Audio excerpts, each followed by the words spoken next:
Hello, नमस्कार मित्रांनो. Nutrition नावाचा चॅप्टर चालू आहे आपला. आणि हा जो चार्ट आहे तो आपण मागच्या लेक्चर मध्ये बघितला होता की न्यूट्रिशन मध्ये काय काय येतं. तर मी एक मिनिट मध्ये याला रिवाइज करतो आणि आपण पुढे जाऊया. तर व्हिटॅमिन ए याला काय म्हटलं जातं? रेटिनॉल असं म्हटलं जातं. का बरं? व्हिटॅमिन ए चा जो इफेक्ट आहे हा डोळ्यामध्ये जे आपल्या रेटिना असतं त्या रेटिनाशी संबंधित येतो. व्हिटॅमिन ए जर कमी पडला तर आपल्या डोळ्यात जी रेटिना आहे ती खराब होते, आणि या रेटिना जर खराब झाली तर नाईट ब्लाइंडनेस नावाचा जो विकार आहे तो मानवाला होतो. नाईट ब्लाइंडनेस म्हणजे काय? रातंधळेपणा होतो. आणि ही जी डोळा आहे या डोळ्यामध्ये जो रेटिना हा जो पार्ट आहे या रेटिनावरनं शब्द तयार होतो रेटिनॉल. आणि हा रेटिनॉलच जे नाव आहे ते व्हिटॅमिन ए आहे. व्हिटॅमिन ए लाच काय म्हटलं जातं? रेटिनॉल. आणि यामुळे कोणता विकार होतो? Night blindness. व्हिटॅमिन सी मध्ये सी आहे आणि याचं जे नाव आहे याला म्हटलं जातं ऍस्कॉर्बिक ऍसिड. आणि ह्या व्हिटॅमिन सी मध्ये पण सी आहे आणि ऍस्कॉर्बिक ऍसिड मध्ये पण सी आहे. त्यामुळे हे ओळखणं सोपं जातं. याच्याने कोणता विकार होतो? व्हिटॅमिन सी जर बॉडीमध्ये कमी पडला तर स्कर्वी नावाचा विकार होतो. स्कर्वी म्हणजे काय? की मनुष्याच्या बॉडीमध्ये ज्या हिरड्या असतात, दातांच्या आजूबाजूला ज्या हिरड्या असतात त्या हिरड्यांमधनं रक्त बाहेर येतं आणि या आजाराला म्हटलं जातं स्कर्वी. जे व्हिटॅमिन सी जर कमी पडलं तर स्कर्वी नावाचा आजार होतो. व्हिटॅमिन सी ला वार्धक्य विरोधी जीवनसत्व असं सुद्धा म्हणतात. का बरं? कारण व्हिटॅमिन सी जर बॉडीमध्ये राहिलं तर मनुष्य तरुण दिसायला लागतो. तरुण दिसतो म्हणजे काय? त्याची जी त्वचा आहे ती त्वचा आहे ना एकदम मुलायम पडते. मुलायम म्हणजे काय? तिच्यामध्ये ड्रायनेस नाहीये, ती एकदम लुसलुसीत दिसायला लागते. किंवा जी त्वचा आहे तिच्यामध्ये लाईटनेस येतो, एकदम सुंदर आणि ग्लो दिसायला लागतं माणूस. म्हणून याला वार्धक्य विरोधी जीवनसत्व असं सुद्धा म्हटलं जातं. व्हिटॅमिन डी कुठून मिळतं रे बाळा? जर मनुष्य आपण जर सकाळी कवळे उन्हात जर थांबलो तर आपल्याला व्हिटॅमिन डी मिळत असतो. व्हिटॅमिन डी लाच इंग्लिशमध्ये काय म्हटलं जातं किंवा दुसरं जे नाव आहे व्हिटॅमिन डीचं ते कोणतं आहे? कॅल्सिफेरॉल. आणि मी तुम्हाला मागच्या लेक्चर मध्ये सांगितलं होतं की व्हिटॅमिन डी मुळे आपल्याला काय मिळतं रे बाळा? कॅल्शियम मिळतं. आणि कॅल्शियम आणि त्याचबरोबर अजून एक घटक मिळतो तो म्हणजे फॉस्फरस. म्हणजे जर व्हिटॅमिन डी कमी पडला याचा अर्थ कॅल्शियम बॉडीमध्ये कमी पडायला लागतं, याचा अर्थ फॉस्फरस बॉडीमध्ये कमी पडायला लागतं. आणि जर कॅल्शियम आणि फॉस्फरस जर बॉडीमध्ये कमी पडलं तर मनुष्याला हाडांचे विकार व्हायला लागतात. हाडांचे विकार म्हणजे काय? हाडं ठिसूळ व्हायला लागतात, वाकडे तिकडे व्हायला लागतात. आणि हा जर विकार लहान बाळांमध्ये झाला तर ह्या विकाराला मुडदूस असं म्हटलं जातं, रिकेट्स असं म्हटलं जातं. आणि हा जर जर मोठ्या मनुष्याला झाला तर त्या विकाराला अस्थिमृदुता म्हटलं जातं, किंवा याला ऑस्टिओमॅलाशिया किंवा ऑस्टिओपोरोसिस असं सुद्धा म्हटलं जातं. व्हिटॅमिन ई जो आहे ना, या व्हिटॅमिन ई चा आणि जे वाहनसपणा आहे ज्या महिलांना बाळ होत नाही याच्याशी सहज आणि सोपा संबंध आहे.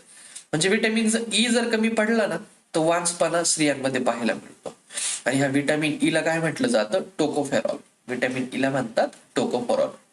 त्याचबरोबर आहे ना, हे बॉडीमध्ये अँटीऑक्सिडंट म्हणून सुद्धा काम करतं. अँटीऑक्सिडंट म्हणून सुद्धा काम करतं. व्हिटॅमिन ई ला काय म्हणतात रे? फायलोक्विनॉल. मी तुम्हाला सांगितलं होतं कसं लक्षात ठेवायचं. जो ऑफिसर आहे तो त्याच्या एम्प्लॉयला काय म्हणतो? जा रे के नंबरची फाईल घेऊन ये. आणि या फाईलवरनं शब्द तयार होतो फायलोक्विनॉन. आणि म्हणून व्हिटॅमिन के ला काय म्हटलं जातं? तर व्हिटॅमिन के ला म्हणतात फायलोक्विनॉन.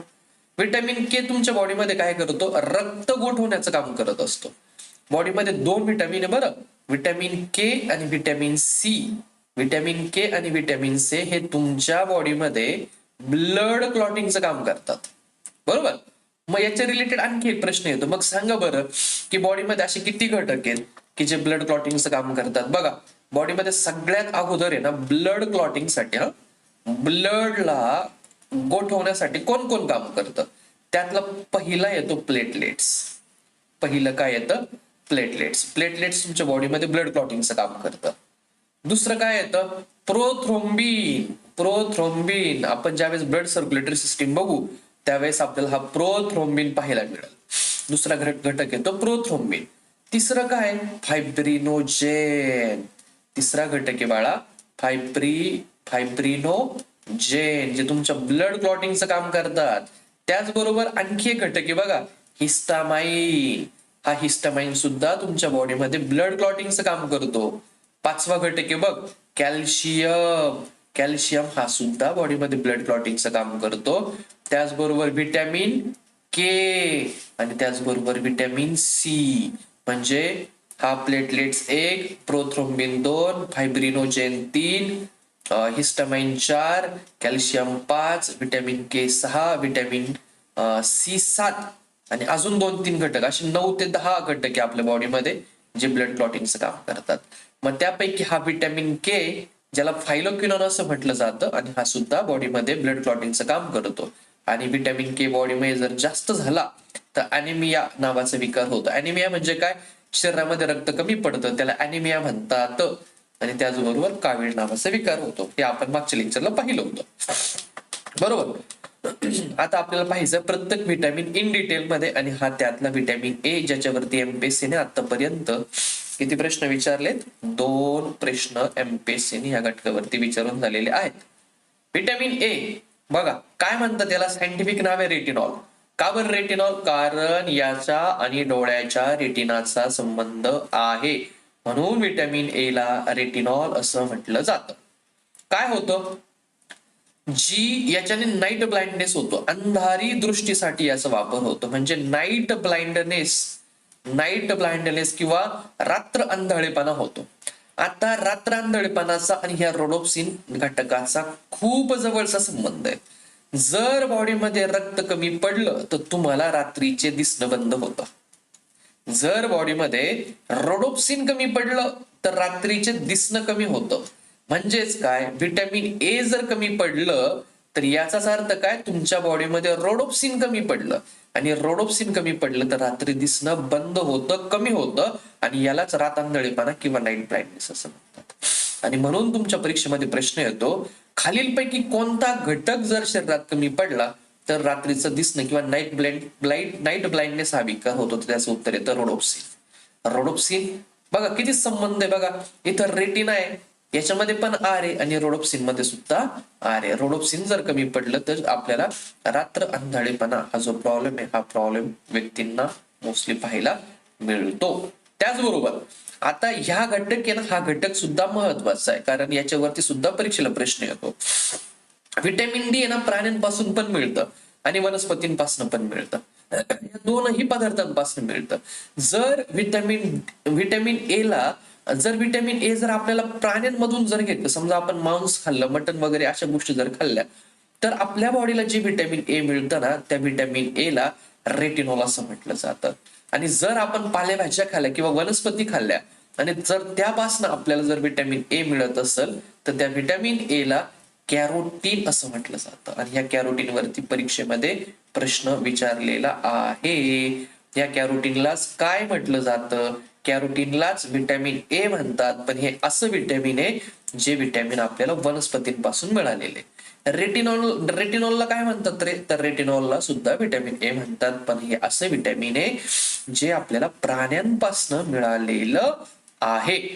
व्हिटॅमिन ए कमी पडला म्हणजेच काय कमी पडला? रोडोप्सिन कमी पडला, आणि रोडोप्सिन जर कमी पडलं तर रात्री दिसणं बंद होतं. रात्री दिसणं काय होतं? बंद होतं. आणि सगळ्यात महत्वाचं म्हणजे टर्पिनॉइड्स आहेत, याला टर्पिनॉइड्स म्हणायचं, टर्पिनॉइड्स. तर परीक्षेला प्रश्न येतो की हे जे टर्पिनॉइड्स आहे हे खालीलपैकी कशा कशापासून मिळतात? हे जे टर्पिनॉइड्स आहे हे मिळवण्याचे ना बाळा 2 ऑप्शन्स आहेत. टर्पिनॉइड्स मिळवण्याचे 2 ऑप्शन आहेत. त्यातलं पहिलं ऑप्शन आहे की हे जे टर्पिनॉइड आहे हे व्हिटॅमिन ए पासून सुद्धा मिळवलं जातं, आणि हे जे टर्पिनॉइड आहे ते आपल्याला मेन्थॉल पासून सुद्धा बनवता येतं. मग सांगा बरं, टर्पिनॉइड आपण किती गोष्टींपासून मिळवू शकतो? तर टर्पिनॉइड आपण 2 गोष्टींपासून मिळवू शकतो. त्यातलं पहिलं येतं, टर्पिनॉइड आपण व्हिटॅमिन ए पासून सुद्धा बनवू शकतो, आणि त्याचबरोबर टर्पिनॉइड आपण मेन्थॉल पासून सुद्धा बनवू शकतो. जर व्हिटॅमिन ए चा जर शरीरामध्ये अभाव झाला तर काय होतं? रात्र अंधाळेपणा, हे माहित आहे आपल्याला, फक्त आता ह्या 2 गोष्टी माहित नाही. त्यातला दुसरा जो विकार आहे तो होतो झिरोप्थॅल्मिया. दुसरा विकार येतो झिरोप्थॅल्मिया. आता झिरोप्थॅल्मिया म्हणजे काय? आता ह्या झिरोप्थॅल्मियामध्ये डोळे कोरडे पडतात. हा जो डोळा आहे ह्या डोळ्याला ड्रायनेस यायला लागतो. हा जो डोळा आहे ह्या डोळ्याला ड्रायनेस यायला लागतो. म्हणजे डोळ्यामधलं जे पाणी आहे ते पाणी कमी पडायला लागतं, पाणी संपायला लागतं आणि यालाच म्हटलं जातं झेरोप्थॅल्मिया. काय म्हणतात बाळा याला? झेरोप्थॅल्मिया. आणि हा डोळ्याचा जो आकार आहे किंवा डोळ्याचा हा जो विकार आहे यालाच कोणत्या विटॅमिन्समुळे होतो झेरोप्थॅल्मिया? विटॅमिन ए जर बॉडीमध्ये कमी पडला तर झेरोप्थॅल्मिया म्हणजे डोळे कोरडे पडणं, डोळ्याचा ड्रायनेस हा विकार आपल्याला पाहायला मिळतो. हे लक्षात ठेवायचं बरं. विटॅमिन ए कमी पडला तर डोळ्याचा झेरोप्थॅल्मिया होतो, नाईट ब्लाइंडनेस होतो. आणि तिसरी गोष्ट म्हणजे झिरोडार्मा नावाचा विकार सुद्धा होतो. झिरोडार्मा झिरोडार्मा म्हणजे काय? त्वचा कोरडी पडते. म्हणजे जी आपली बॉडी आहे, हे जर समजा जर एखाद्या मनुष्याचा हात आहे बघा, हिवाळ्यामध्ये हात काय होतो? उलतो. या हातावरती भेगा पडायला लागतात, ड्रायनेस होतो. हा जो त्वचेचा ड्रायनेस आहे हा व्हिटॅमिन ए ची डेफिशियन्सी मुळे होतो आणि याला झिरोडार्मा असं सुद्धा म्हटलं जातं. म्हणजे व्हिटॅमिन ए जर कमी पडला ना तर तू 3 गोष्टी लक्षात ठेवशील. 1 रातंधळेपणा होतो, 2 झिरोप्थॅल्मिया होतो आणि 3 झिरोडार्मा होतो. त्याचबरोबर आता हे लक्षात नाही राहिलं तरी काही हरकत नाही, हे फक्त आपलं व्हॅल्यू ऍडिशन म्हणून आपल्याला ते लक्षात ठेवायचं, फक्त वाचून घ्यायचंय. व्हिटॅमिन ए कमी पडला तर मुतखडा सुद्धा होतो. पुरुषांमध्ये शुक्राणूंची निर्मितीला अडथळा येतो, शुक्राणूंची निर्मिती कमी होते. कधी? व्हिटॅमिन ए ची जर डेफिशियन्सी झाली तर शुक्राणूंची कमी निर्मिती होते आणि त्याचबरोबर मुतखडा सुद्धा झालेला आपल्याला पाहायला मिळतो. हे वाक्य फार महत्वाचे, परीक्षेला याच्यावरती प्रश्न येऊ शकतो की सांगा बरं कोणता जो व्हिटॅमिन आहे तो गरोदरपणामध्ये जर जास्त झाला तर त्या महिलेला हानिकारक असतो, तो म्हणजे व्हिटॅमिन ए. जर हा व्हिटॅमिन ए गरोदर महिलांमध्ये जर याचं प्रमाण जास्त झालं तर त्या गरोदर महिलांसाठी हा व्हिटॅमिन ए हानिकारक राहतो. त्यामुळे ज्या गरोदर महिला आहेत त्यांना डॉक्टर सजेस्ट करतात की व्हिटॅमिन ए तुम्ही कमी घ्यायला पाहिजे. या प्रकारचा हा व्हिटॅमिन ए वरचा हा प्रश्न आहे किंवा हा जो सेक्शन आहे, मला वाटतं हे तुमच्या लक्षात आलं असेल. ठीक आहे, बघू व्हिटॅमिन ए काय म्हणायचं याला? रेटिनॉल, कारण हा डोळ्याच्या रेटिनाशी संबंधित आहे. व्हिटॅमिन ए जर कमी पडलं याचा अर्थ तुमच्या शरीरामध्ये रोडोप्सिन कमी पडतो. आणि रोडोप्सिन कधी मदत करतो रे? तुम्हाला रात्री दिसण्यासाठी रोडोप्सिन तुम्हाला हेल्प करत असतो. जर रोडोप्सिनच कमी पडलं तर तुम्हाला रात्री दिसणार नाही, म्हणून हा रोडोप्सिन परीक्षेसाठी कामाचा. प्राण्यांपासून जे व्हिटॅमिन ए घेतो आपण त्याला काय म्हणतात? रेटिनॉल. वनस्पतींपासून जे व्हिटॅमिन घेतो आपण त्याला काय म्हणायचं? कॅरोटीन म्हणायचं. टर्पिनॉइड कशा कशापासून मिळतं रे? तर टर्पिनॉइड 2 गोष्टींपासून मिळतो, एक व्हिटॅमिन ए आणि जर दुसरा म्हणजे काय? मेन्थॉल. ह्या मेन्थॉल पासून सुद्धा व्हिटॅमिन ए आपल्याला मिळतो.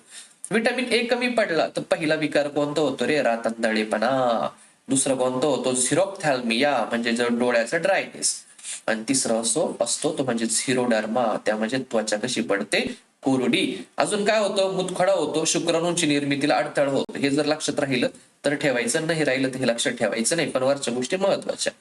गरोदर महिलांना व्हिटॅमिन ए जर त्या महिलांमध्ये जास्त झालं तर त्या महिलांसाठी हा व्हिटॅमिन ए कसा राहतो? हानिकारक असतो. अशा प्रकारे व्हिटॅमिन ए आपला संपतो. आपल्याला पुढचा व्हिटॅमिन पाहायचा आहे ज्याला म्हणायचं C for ascorbic acid. C for ascorbic acid. बघ आपल्याला काय पाहिजे बाळा? Vitamin C. आता तुझ्या लक्षात आलं का रे? व्हिटॅमिन सी मध्ये पण सी आहे आणि या एस्कॉर्बिक ऍसिड मध्ये पण सी आहे. हे लॉजिक लक्षात ठेवायचं म्हणजे आपल्याला व्हिटॅमिन सी ला काय म्हणतात हे पटकन ओळखता येईल. व्हिटॅमिन सी मध्ये पण सी आहे आणि ह्या एस्कॉर्बिक ऍसिड मध्ये पण हा सी दिसतो. याच्यावरनं व्हिटॅमिन सी ला काय म्हणायचं? Ascorbic acid. आता सगळ्यात महत्वाचं म्हणजे हे तुम्हाला म्हातारं नाही होऊ देत, म्हणून याला वार्धक्य विरोधी जीवनसत्व असं म्हणतात. आता इथे हे जे कॉलेजन नाव येणार आहे मित्रा किंवा बाळांनो, हे कॉलेजन नाव तुमच्यासाठी महत्वाचं आहे. याच्या मागे कारण असं आहे की त्वचेमध्ये ना कॉलेजन नावाचं प्रोटीन असतं, कॉलेजन नावाचं प्रोटीन. आणि हे जे व्हिटॅमिन सी तयार होण्यासाठी कॉलेजन तुमच्यासाठी फार कामाचं आहे. हे जे कॉलेजन आहे हे तुमच्या बॉडीच्या त्वचेमध्ये असतं आणि हे जर ऍक्टिव्ह झालं, जर हे कॉलेजन ऍक्टिव्ह झालं तर मनुष्याची जी त्वचा आहे ना ती मुलायम पडायला लागते. आणि त्वचा जर मुलायम पडली तर आपण म्हातारं दिसत नाही, आपण स्मार्ट दिसायला लागतो, म्हणून याला वार्धक्य विरोधी जीवनसत्व म्हणतात. तर प्रश्न येतो की तुमच्या त्वचेच्या आतमध्ये खालीलपैकी कोणतं प्रोटीन पाहायला मिळतं? त्यावेळेस उत्तर द्यायचं त्वचेच्या आतमध्ये बाळा कोलॅजन नावाचं प्रोटीन पाहायला मिळतं. ऍस्कॉर्बिक ऍसिड जर आपण बॉडीमध्ये घेतलं, म्हणजे व्हिटॅमिन सी जर आपण बॉडीमध्ये घेतलं, तर हा कॉलेजन नावाचा जो प्रोटीन आहे तो ऍक्टिव्ह होतो आणि त्याच्याने काय होतं, आपली जी त्वचा आहे ती त्वचा मुलायम पडायला सुरुवात होते आणि मग म्हणून याला मारधक्की विरोधी जीवनसत्व म्हणतात.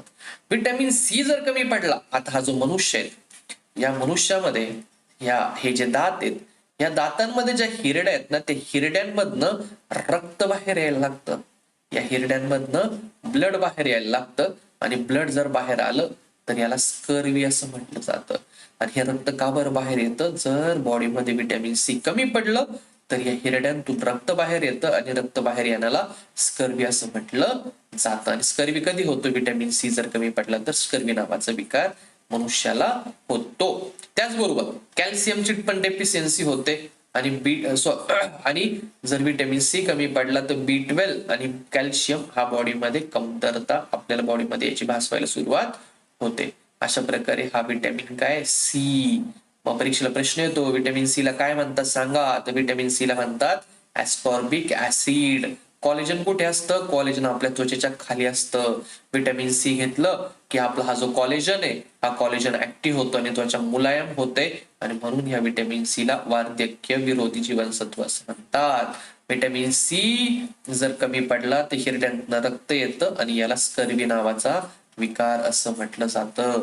व्हिटॅमिन सी कमी पडला तर बॉडीमध्ये कॅल्शियमची डेफिशियन्सी जाणवते आणि व्हिटॅमिन B12 ची सुद्धा कमतरता झालेली आपल्याला पाहायला मिळते. अशा प्रकारे व्हिटॅमिन सी बद्दलच्या महत्वाच्या फॅक्ट्स इतक्या होत्या. आता व्हिटॅमिन डी कुठून मिळतो रे बाळा, कवळ्या ऊन, जे सकाळी कवळं ऊन असतं, या कवळा उन्हामध्ये जर आपण थांबलो तर आपल्या बॉडीला व्हिटॅमिन डी मिळतो. आणि ह्या व्हिटॅमिन डी लाच सायंटिफिकली काय म्हणतात, कॅल्सिफेरॉल. कारण व्हिटॅमिन डी चा आणि कॅल्शियमचा जवळचा संबंध आहे. कॅल्शियम आणि फॉस्फरसचा जवळचा संबंध आहे. व्हिटॅमिन डी जर शरीरात कमी पडलं तर याचा अर्थ तुमच्या शरीरात कॅल्शियम कमी पडतं, याचा अर्थ तुमच्या शरीरात फॉस्फरस कमी पडतं. आणि जर कॅल्शियम कमी पडला किंवा फॉस्फरस जर कमी पडला तर आपले जे हाडं आहेत ही हाडं ठिसूळ व्हायला सुरुवात होते. आणि हे हाडं जर ठिसूळ झाले तर लहान मुलांमध्ये मूळदोष म्हणजे रिकेट्स नावाचा विकार होतो आणि मोठ्या माणसांमध्ये अस्थिमृदुता, ज्याला आपण ऑस्टिओमॅलेसिया असं म्हणतो, हे जे दोन आजार आहे हे जर तुमच्या बॉडीमध्ये व्हिटॅमिन डी म्हणजेच कॅल्शियम आणि फॉस्फरस जर कमी पडलं तर हे विकार आपल्या बॉडीमध्ये झालेले आपल्याला पाहायला मिळतात. अशा प्रकारच्या ह्या ज्या गोष्टी आहेत त्या मला वाटतं लक्षात ठेवायला पाहिजे. पुढे जर पाहिलं तर वनस्पती आहेत ना, सगळेच्या सगळे विटॅमिन्स तयार करू शकतात. वनस्पतींमध्ये ते ॲबिलिटी आहे. वनस्पती सगळ्याच्या सगळे विटॅमिन्स स्वतः तयार करू शकतात. फक्त व्हिटॅमिन डी हे वनस्पती तयार करू शकत नाही. म्हणून हे फार महत्वाचे, परीक्षेला हे येणार. खालीलपैकी कोणतं जीवनसत्व वनस्पती तयार करू शकत नाही, तर व्हिटॅमिन डी वनस्पती तयार करू शकत नाही. कॅल्शियम आणि फॉस्फरसचं प्रमाण नियंत्रित कोण ठेवतं, तर हे व्हिटॅमिन डी जे आहे तुमच्या बॉडीमध्ये कॅल्शियम आणि फॉस्फरसचं प्रमाण नियंत्रित करतं. जर कॅल्शियम कुठं सापडतो, तुमच्या हाडामध्ये कॅल्शियम आहे, तुमच्या दातांमध्ये सुद्धा कॅल्शियमचं प्रमाण आपल्याला पाहायला मिळतं. आता याच्यामध्ये ना स्टेरॉल नावाचा शब्द आहे बाळा, हा स्टेरॉल हा तुझ्या कामाचा आहे. जसं आपण व्हिटॅमिन सी मध्ये एक शब्द बघितला होता बघा, बघा तुम्हाला मी दाखवतो, सॉरी, व्हिटॅमिन सी मध्ये एक शब्द दाखवतो, हा कोलेजन. हा कोलेजन कोणाशी रिलेटेड, व्हिटॅमिन सी ची, सी सोबत कनेक्टेड हा. तसा हा पुढचा जो व्हिटॅमिन आहे स्टेरॉल, या स्टेरॉलचा आणि व्हिटॅमिन डी चा जवळचा संबंध आहे. कसा, आता हा व्हिटॅमिन डी व्हिटॅमिन डी आपल्या शरीरामध्ये तयार होतो. जर आपण सकाळी कवळ्या उन्हामध्ये जर थांबलो तर हा आपल्या बॉडीमध्ये व्हिटॅमिन डी तयार होतो. पण याची गंमत अशी आहे, हे तयार होण्यासाठी आपलं जे व्हिटॅमिन डी जर बॉडीमध्ये तयार व्हायचा असेल तर बॉडीमध्ये स्टेरॉल नावाचं रसायन आपल्याला पाहिजे असतं. जर आपण कवळ्या उन्हामध्ये जर थांबलो तर हा बॉडीमधला हा जो त्वचामध्ये असलेला किंवा शरीरात असलेला स्टेरॉल ऍक्टिव्ह होतो आणि हा जर ऍक्टिव्ह झाला की मग आपल्या बॉडीमध्ये व्हिटॅमिन डी ची निर्मिती होत असते. म्हणजे व्हिटॅमिन डी हे उन्हापासून निर्माण होतं. म्हणजेच जर आपल्या बॉडीला ऊन मिळालं तर त्याच्यापासून बॉडीमध्ये स्टेरॉल ऍक्टिव्ह होतो आणि हा जर स्टेरॉल ऍक्टिव्ह झाला तर त्याचं रूपांतर व्हिटॅमिन डी मध्ये झालेलं आपल्याला पाहायला मिळतं. अशा प्रकारे व्हिटॅमिन डी बद्दलच्या गोष्टी लक्षात ठेवलं पाहिजे. व्हिटॅमिन डी ला काय म्हणतात? कॅल्सिफेरॉल असं म्हणतात. वनस्पतींमध्ये व्हिटॅमिन डी तयार होत नाही. कॅल्शियमचा आणि फॉस्फरसचा जवळचा संबंध आहे, जे हाडांमध्ये आणि दातांमध्ये पाहायला मिळतं. व्हिटॅमिन डी जर कमी पडला तर कॅल्शियम आणि फॉस्फरस हा बॉडीमध्ये कमी पडतो. मग लहान मुलांमध्ये ते हाडांचे विकार होतात. त्याला लहान मुलांमध्ये मूळदूस, मोठ्या माणसांमध्ये अस्थिमृदुता असं म्हटलं जातं. आणि व्हिटॅमिन डी तयार होण्यासाठी खालीलपैकी कोणत्या रसायनाची आवश्यकता असते? तर स्टेरॉल नावाचं जे रसायन आहे त्या रसायनांची आवश्यकता व्हिटॅमिन डी तयार होण्यासाठी आवश्यक असते. जर व्हिटॅमिन डी आपल्या बॉडीमध्ये जर जास्त झालं, म्हणजेच याचा अर्थ आपल्या बॉडीमध्ये जर कॅल्शियम जास्त झालं तर मनुष्याला हायपर कॅल्सिमिया नावाचा आजार होतो. हायपर कॅल्सिमिया कधी? जर बॉडीमध्ये कॅल्शियमचं प्रमाण जास्त झालं. जर बॉडीमध्ये फॉस्फरसचं प्रमाण जास्त झालं तर त्याला हायपर फॉस्फॅटोमिया असं म्हटलं जातं. हायपर कॅल्शिमिया आणि हायपर फॉस्फोटोमिया. कॅल्शियम जास्त झालं तर हायपर कॅल्शिमिया, आणि जर फॉस्फरस जास्त झालं तर हायपर फॉस्फॅटोमिया असं म्हटलं जातं. पुढचा व्हिटॅमिन आहे बाळांनो, व्हिटॅमिन ई. व्हिटॅमिन ए ला काय म्हटलं जातं बघितलंय आपण. हे व्हिटॅमिन ए ला काय म्हणतात? टोकोफेरॉल. आता हा कसं लक्षात राहतो? टोको म्हणजे काय? डोकेफेरॉल किंवा डोकेफेरॉल.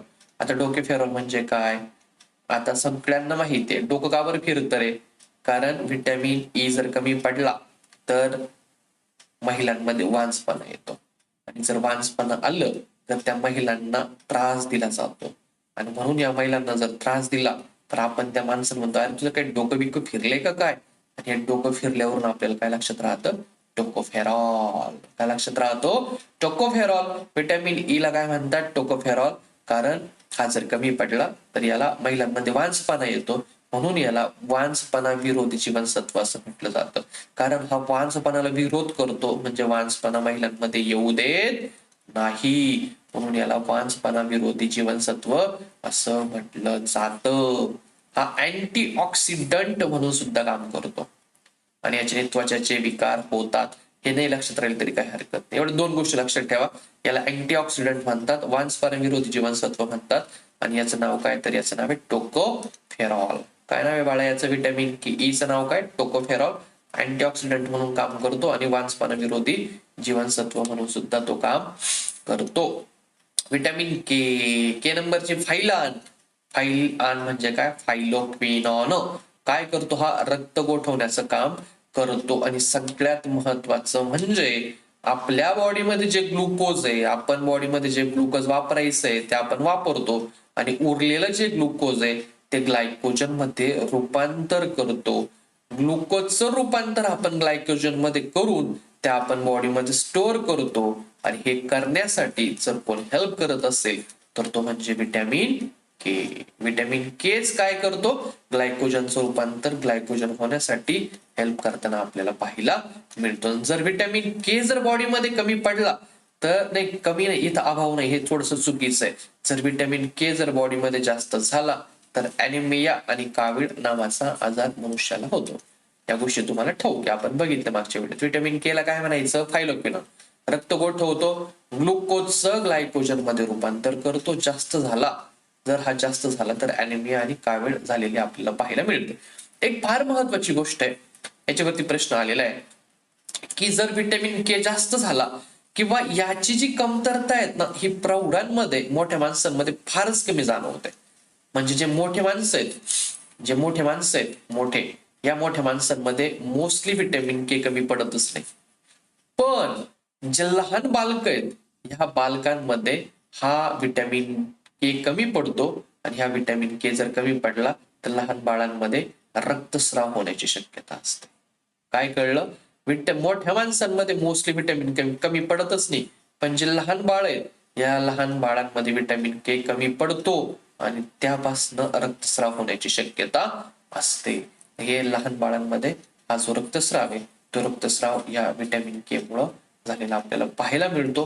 हे वाक्य फार महत्वाचे. प्रौढांमध्ये याची कमतरता मोस्टली होत नाही. आणि आता आपण जातोय पुढच्या व्हिटॅमिन्स कडे.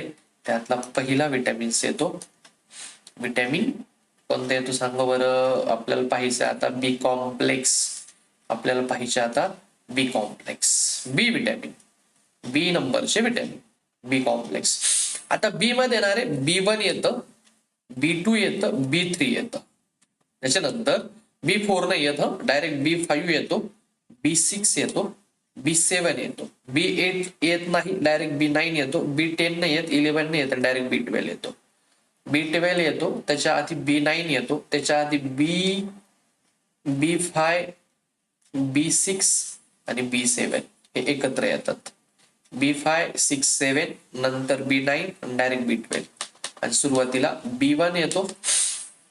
सुरुवातीला काय येतो? B1 येतो, B2 येतो आणि B3 सुद्धा येतो.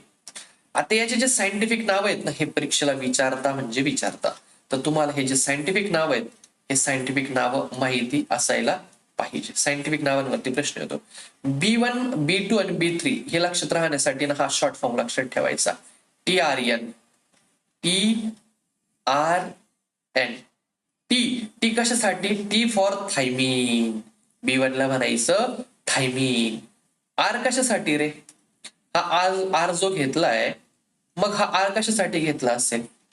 हा आर कशासाठी घेतला? R for riboflavin, R for riboflavin. आणि एन फॉर निकोटिनामाइड किंवा हा जो नायसिन आहे, या नायसिन साठी आपण हा पुढचा घेतलेला आहे.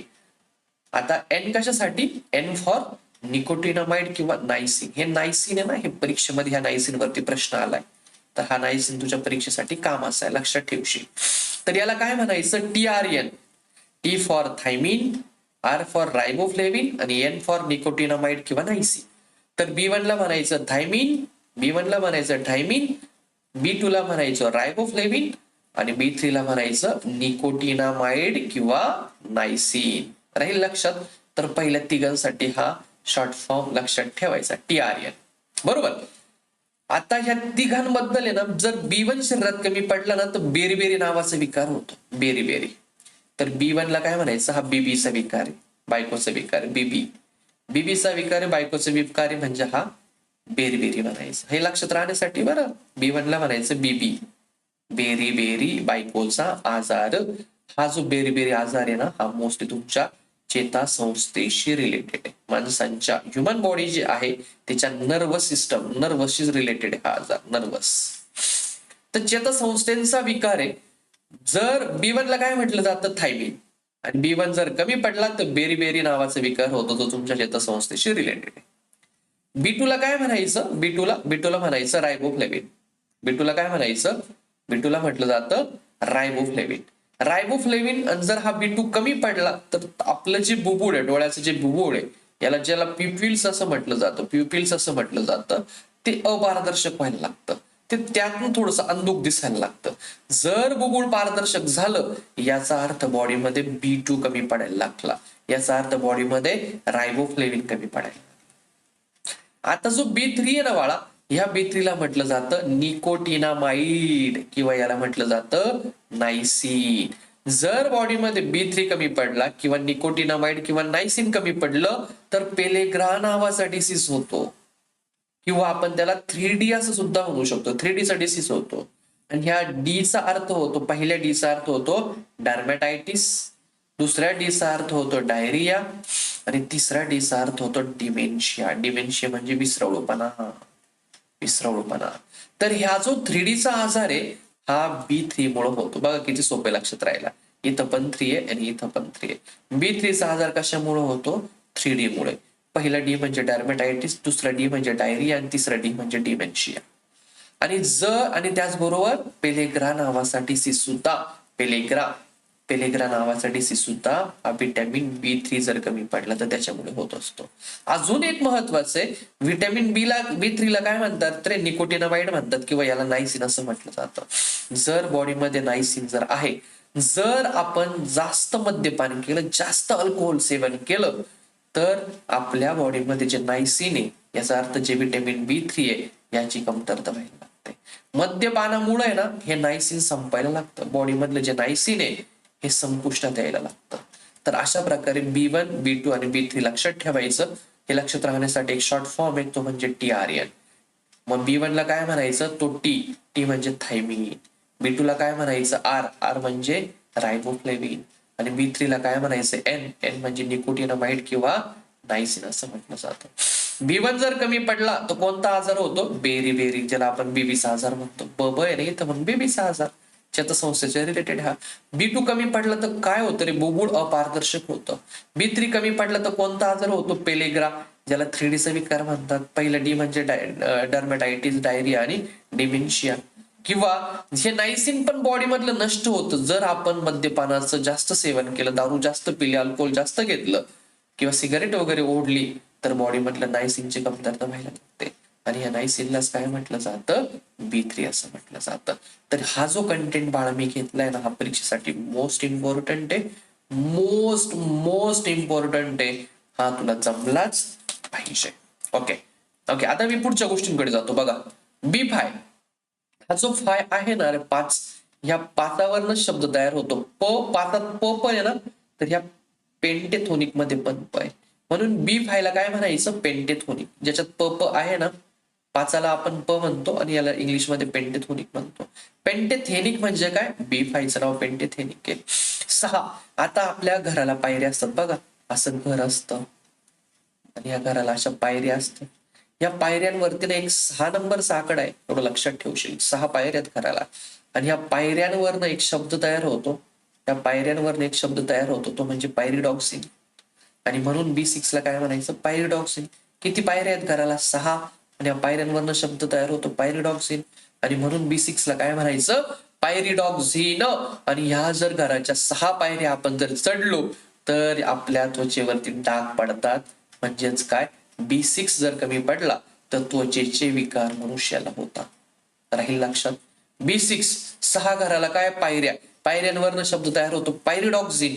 आणि जर पायऱ्यात चढल्या आपण तर आपल्याला त्वचेचे विकार होतात. या लॉजिकने B6 लक्षात ठेवायचा. B5 पाचाला काय म्हणायचं, 5. फायला काय म्हणायचं, 5. पाचावरून शब्द तयार होतो, पेंटेथोनिक. आणि जर हा पेंटेथोनिक बॉडीमध्ये कमी पडला तर त्वचाचा विकार नाही होत, बर्निंग फीट डिस सिंड्रॉम होतो. तर याच्यापासून बर्निंग फीट सिंड्रॉम नावाचा विकार कोणत्या व्हिटॅमिन डीच्या कमतरतेमुळे होतो, तर 5.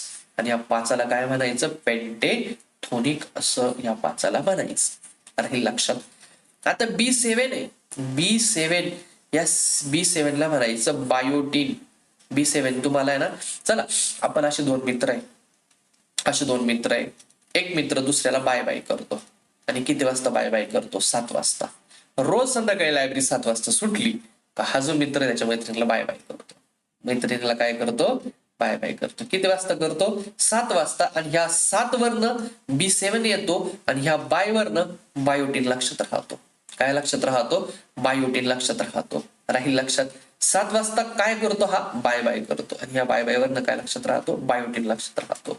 आणि हा जर बायोटीन कमी पडला तर ॲनिमिया नावाचा विकार होतो. ॲनिमिया म्हणजे काय, शरीरामध्ये जर रक्ताची कमतरता भासली तर आपल्याला ॲनिमिया नावाचा विकार होतो. आणि याच बरोबर केस गळण्याचे जे प्रकार आहेत ते सुद्धा ह्याच्यानी झालेले आपल्याला पाहायला मिळतात. बरोबर. आपण बघा लहानपणी शाळेत होतो, शाळा सुटली, मग ते शाळामध्ये अचानक मग ते डॉक्टर लोक यायचे, मग आपलं सगळ्यांचं आपण त्यांच्याकडे कुतूहलानं पाहायचो, आता डॉक्टर काय करतील. आणि मग हळूच काय डॉक्टर यायचे. आणि डॉक्टर आले की मग जे विद्यार्थी आहेत ना, यांना असं लाल गोळ्यांचं पॉकेट द्यायचे, त्याच्यामध्ये लाल गोळ्या असायच्या. त्या लाल गोळ्या असायच्या ना, त्या ब्लड वाढीसाठी असायच्या.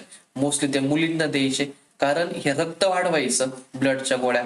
आणि ह्या ज्या ब्लडच्या गोळ्या आहेत, ह्या ब्लडच्या गोळ्याच म्हणजे व्हिटॅमिन B9.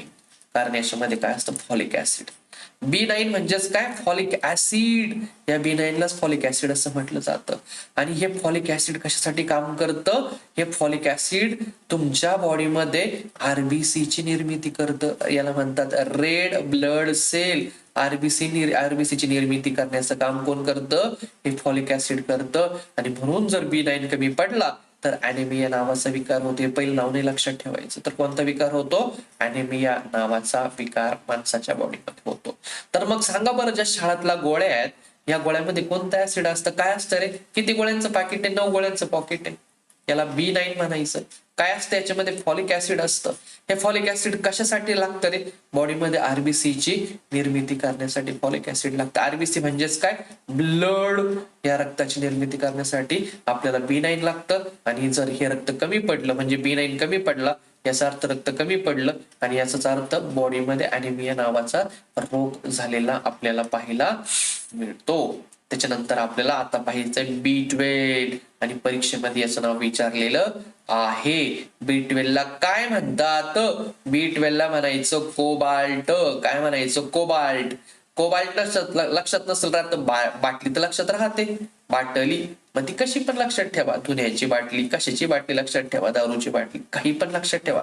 बाटली, पाण्याची बाटली. तर हे जी B12 आहे ना, हे म्हणजे बाटली. B12 म्हणजे काय रे बाळा? बाटली. B12 म्हणजे काय? बाटली. मग हे B12 वरून शब्द होतो बाटली, आणि बाटली म्हणजेच काय? कोबाल्ट. B12 ला काय म्हटलं जातं? कोबाल्ट. आणि जर हा B12 कमी पडला, हे लक्षात ठेवायचं, B12 कमी पडला तरी तुमच्या बॉडीमध्ये अॅनिमिया नावाचा रोग होतो.